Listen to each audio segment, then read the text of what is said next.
le monde va au bon endroit. Le monde résiste. L'ancien ordre en train de faire place au nouvel ordre.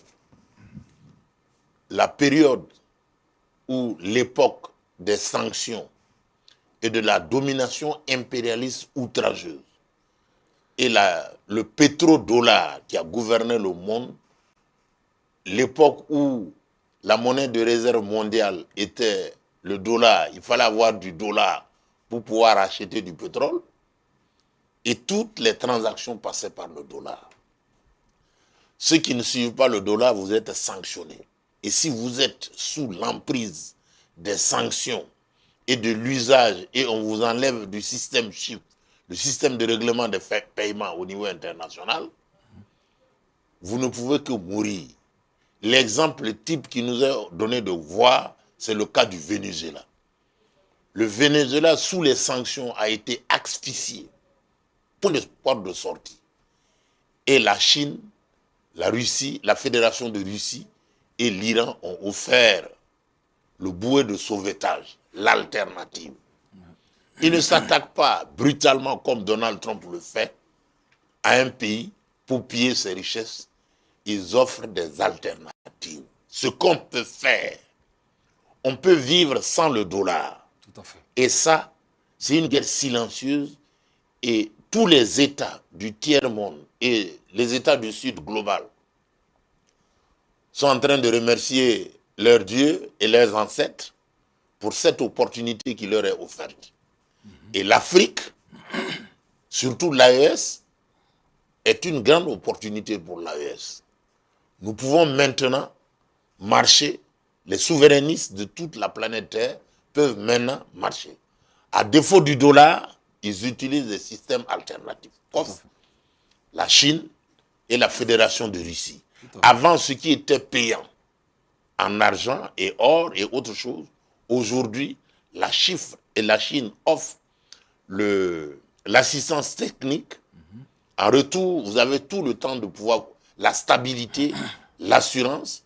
Et je pense que ce monde nouveau naissant nous offre de belles perspectives face au diktat. Vous suivez l'Amérique, vous subissez le dollar et on s'en fout. Absolument. Vous n'êtes pas d'accord, on installe une armée.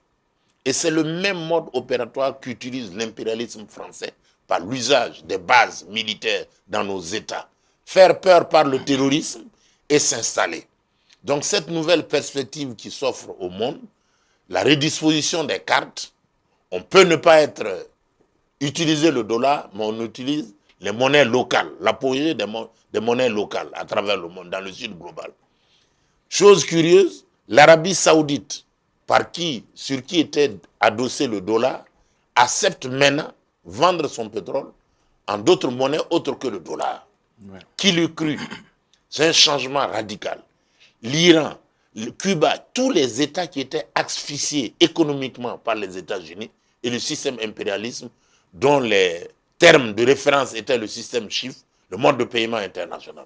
Aujourd'hui, le monde vit autrement. On ne s'attaque pas directement au dollar, mais on assiste à une dédollarisation avec la libération des bons du trésor américain, les obligations américaines, qui sont libérées par la Chine, le Japon et certains États. On n'aurait même pas pensé que ces États-là pouvaient se défaire de ça.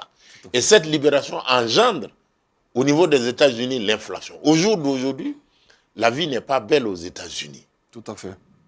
Les rayons commencent à se vider, le coût de la vie, tout devient cher. La classe moyenne vit dans les rues, les gens vivent dans les véhicules. Et ça, c'est l'actualité criarde. Quel est ce système politique? Et le cow-boy qu'on a à la Maison Blanche a perdu le sens de la réalité. Mais en face de lui, il a la Fédération de Russie qui donne la réplique mot à mot. Et avec une patience de jet d'échecs.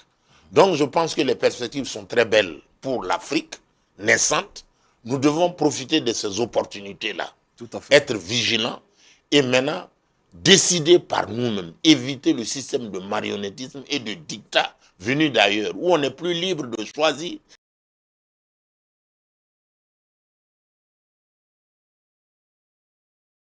sur l'histoire. Absolument. Voilà. Camarade Nadam Bega, où va le monde? Beaucoup d'incertitudes. Donc, quand on regarde ce qui se passe, les grands ensembles qui s'effondrent, de nouvelles frontières se dessinent. Le monde n'a jamais été aussi proche de plusieurs incertitudes.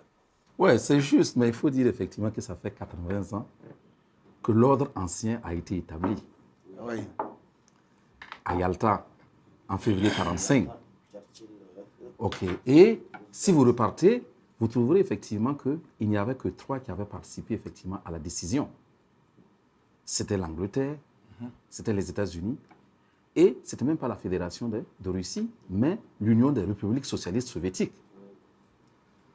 Il y a eu une évolution, mais des évolutions graves. Et il faut lire ce qui est en train de se passer aujourd'hui sur la base, effectivement, des changements qui ont été opérés.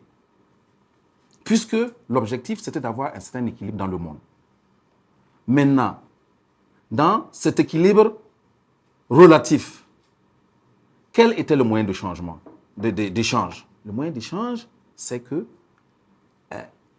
les grands-pères, les arrière-grands-pères de ceux qui se prennent pour des gendarmes aujourd'hui avaient encore usé de la ruse pour venir installer le dollar comme le moyen principal d'échange entre les pays, avec, comme effectivement le disait le commandant Aluna, le shift comme le moyen électronique de s'assurer que tout le monde marche effectivement, est au pas. Et puis, il a rappelé également, les gens sont allés voir au Moyen-Orient pour négocier le pétrodollar. Et à partir du moment où le pétrodollar était le moyen d'échange, c'était terminé, alors que c'est les États-Unis qui battent leur monnaie comme ils veulent. Eux, ils peuvent dépenser comme ils veulent. Ils ne savent pas ce que c'est que la dette. Puisque que la dette monte jusqu'au ciel, ils informent simplement, ils battent et ils compensent. Et c'est ce qui fait effectivement que aux États-Unis, même si ils produisent de l'ordre effectivement de 12 millions de barils de pétrole par an, ils en consomment au-dessus effectivement de 20. Ce qui fait effectivement un gros déficit.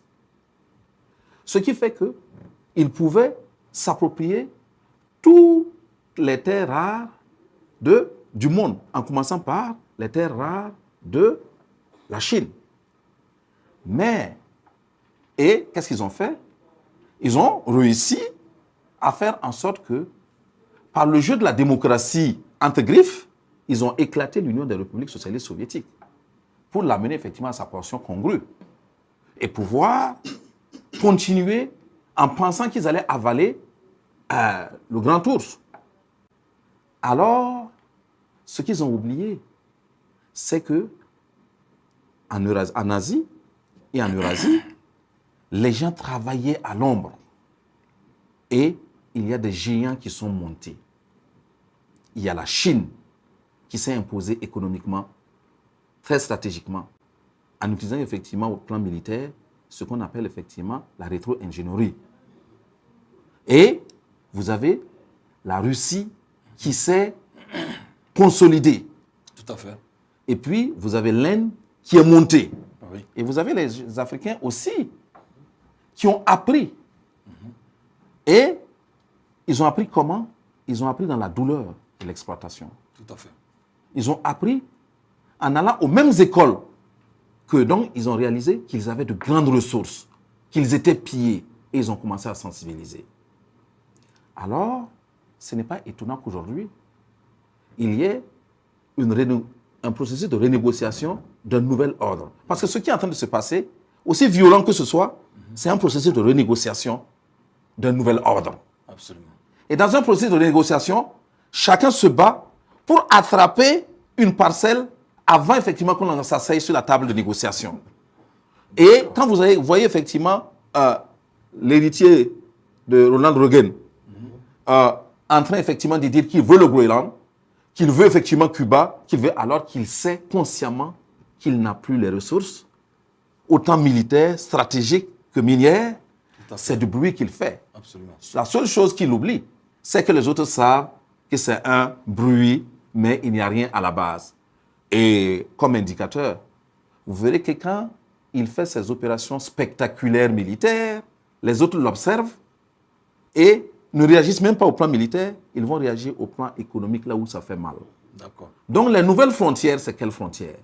Les nouvelles frontières aujourd'hui ne sont pas les frontières géographiques. Tout à fait. C'est le cyber qu'il faut contrôler. C'est les circuits financiers. C'est les renseignements. Et c'est sur ces trois que le nouveau bloc qui se constitue, les BRICS, et au nord là-bas, l'OCS, il s'appuie. D'accord. Donc, aujourd'hui, puisque c'est de l'AES qu'il s'agit, in fine, il faut dire que l'AES, avec la montée des souverainetés, avec cette prise de conscience, il faut la féliciter d'abord pour l'anticipation. Imaginez que nous soyons toujours sous le joug de l'Occident. Donc le monopole de l'Occident est cassé. Nous sommes allés effectivement à une négociation aussi pour diversifier nos partenariats et nous devons pouvoir continuer dans ce sens.